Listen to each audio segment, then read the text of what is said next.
ಎಲ್ರಿಗೂ ನಮಸ್ಕಾರ. Welcome back to ಯಶೋ ದರ್ಶನ ಯೂಟ್ಯೂಬ್ ಚಾನಲ್. ಇವತ್ತಿನ ಈ ವಿಡಿಯೋದಲ್ಲಿ ಬಾಳೆಕಾಯಿ, ಕಡಲೆಕಾಳನ್ನ ಹಾಕ್ಬಿಟ್ಟು ಗೊಜ್ಜು ಮಾಡೋದು ಹೇಗೆ ಅಂತ ನೋಡೋಣ. ಬಾಳೆಕಾಯಿ, ಕಡಲೆಕಾಳಿನ ಗೊಜ್ಜು ತುಂಬ ಚೆನ್ನಾಗಿರುತ್ತೆ. ಈ ಕಾಂಬಿನೇಷನ್ ನೀವು ಯಾವಾಗೂ ಟ್ರೈ ಮಾಡಿಲ್ಲ ಅಂತಂದರೆ ನಾನು ಹೇಳ್ಕೊಡೋ ರೀತಿಯಲ್ಲಿ ಒಂದ್ಸಲ ಟ್ರೈ ಮಾಡಿ ನೋಡಿ. ಇವಾಗ ಹೇಗೆ ಮಾಡೋದು ಅಂತ ನೋಡೋಣ. ಮೊದಲಿಗೆ ನಾನಿಲ್ಲಿ 2 ಬಾಳೆಕಾಯಿ ಹಾಗೆ 3/4 ಕಪ್ಪಷ್ಟು ಕಡಲೆಕಾಳನ್ನು ತೆಗೆದಿಟ್ಕೊಂಡಿದ್ದೀನಿ. ಕಡಲೆಕಾಳನ್ನ ಇಡೀ ರಾತ್ರಿ ನೆನೆಸಿಟ್ಟಿದ್ದೀನಿ. ಅದಾದ್ಮೇಲೆ ಕಡಲೆಕಾಳನ್ನ ತೊಳೆದು ಕುಕ್ಕರ್ ಒಳಗಡೆ ಹಾಕ್ಕೊಂಡು ಕಾಳು ಮುಳುಗೋವಷ್ಟು ನೀರನ್ನ ಹಾಕ್ಕೊಂಡು ರುಚಿಗೆ ತಕ್ಕಷ್ಟು ಉಪ್ಪನ್ನ ಹಾಕಿ 2ರಿಂದ 3 ವಿಷಲ್ ಕೂಗಿಸ್ಕೊಳ್ಬೇಕು. ವಿಷಲ್ ಬರೋಷ್ಟರೊಳಗಡೆ ಬಾಳೆಕಾಯಿನ ಹೇಗೆ ಕಟ್ ಮಾಡ್ಕೊಳ್ಳೋದು ಅಂತ ನೋಡೋಣ. ಮೊದಲಿಗೆ ನಾನಿಲ್ಲಿ 1 ಡ್ರಾಪ್ ಕೈ ಎಣ್ಣೆನ ಹಾಕ್ಕೊಂಡು ಚಾಕುಗೆ ಈ ರೀತಿ ಅಪ್ಲೈ ಮಾಡ್ಕೊಳ್ತಾ ಇದ್ದೀನಿ.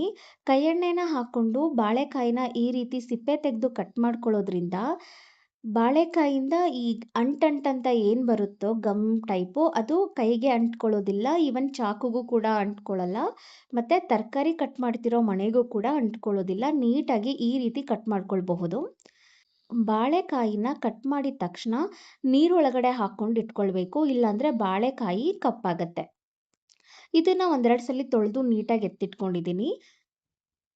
ಈ ಕಡೆ ಕುಕ್ಕರ್ ವಿಷಲ್ ಕೂಡ ಬಂದಾಯಿತು. 2 ವಿಷಲ್ ಕೂಗಿಸ್ಕೊಂಡೆ. ಕಾಳು ಆಲ್ಮೋಸ್ಟ್ ಬೆಂದಿದೆ. ಸೊ ಇವಾಗ ತೊಳೆದಿಟ್ಕೊಂಡಿರೋ ಅಂತಹ ಬಾಳೆಕಾಯಿನ ಇದರೊಳಗಡೆ ಹಾಕ್ಕೊಂಡು 1 ವಿಷಲ್ ಕೂಗಿಸ್ಕೊಳ್ಬೇಕು.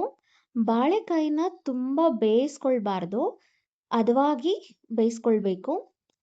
ಈಗ ಈ ಕುಕ್ಕರ್ ವಿಷಲ್ 1 ಬರೋಷ್ಟರೊಳಗಡೆ ಮಸಾಲೆಗೆ ಏನೇನು ಬೇಕು ಅಂತ ನೋಡ್ಕೊಳ್ಳೋಣ. ಸ್ವಲ್ಪ ಈರುಳ್ಳಿ, ಮೆಣಸು, ಚಕ್ಕೆ, ಲವಂಗ, 1 ಟೇಬಲ್ ಸ್ಪೂನ್ ಕಡಲೆ, ಸ್ವಲ್ಪ ತೆಂಗಿನಕಾಯಿ, ಕೊತ್ತಂಬರಿ ಸೊಪ್ಪು, ಶುಂಠಿ, ಬೆಳ್ಳುಳ್ಳಿ, ಹಾಗೆ ಸಾಂಬಾರು ಪುಡಿ, ಹಾಗೆ 1 ಟೊಮ್ಯಾಟೋನ ತೊಗೊಂಡಿದ್ದೀನಿ.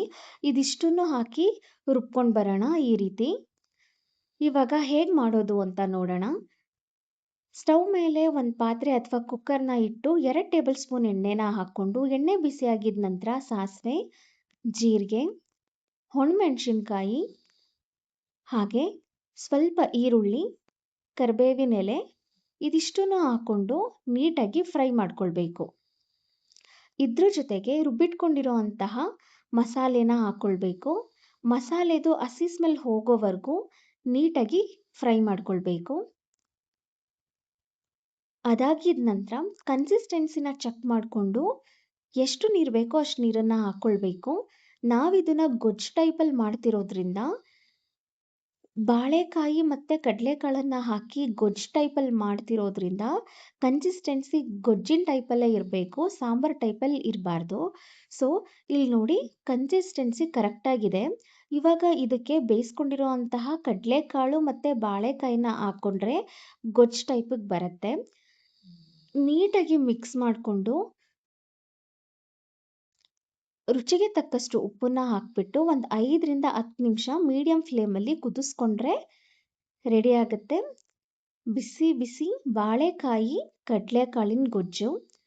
ಈ ಗೊಜ್ಜು ಯಾರಿಗಿಷ್ಟ ಇರೋದಿಲ್ಲ ಹೇಳಿ. ರುಚಿ ಅಂತೂ ತುಂಬ ಚೆನ್ನಾಗಿರುತ್ತೆ. ನೀವು ಯಾವತ್ತೂ ಟ್ರೈ ಮಾಡಿಲ್ಲ ಅಂತಂದರೆ ಬಾಳೆಕಾಯಿ ಮತ್ತು ಕಡಲೆಕಾಳಿನ ಗೊಜ್ಜನ್ನ ನೀವು ಮಿಸ್ ಮಾಡದೆ ಟ್ರೈ ಮಾಡಿ. ಈ ಗೊಜ್ಜು ಚಪಾತಿಗೆ, ದೋಸೆಗೆ, ಹಾಗೆ ರೊಟ್ಟಿಗಂತೂ ತುಂಬ ಚೆನ್ನಾಗಿರುತ್ತೆ. ಬಟ್ ನಾನಿವತ್ತು ರಾಗಿ ಮುದ್ದೆಗೆ ಮಾಡ್ಕೊಂಡಿದ್ದೀನಿ. ತುಂಬ ಅಂದರೆ ತುಂಬ ಚೆನ್ನಾಗಿತ್ತು ಕಾಂಬಿನೇಷನ್ನು. Different taste, ಸಕ್ಕತ್ತಾಗಿತ್ತು.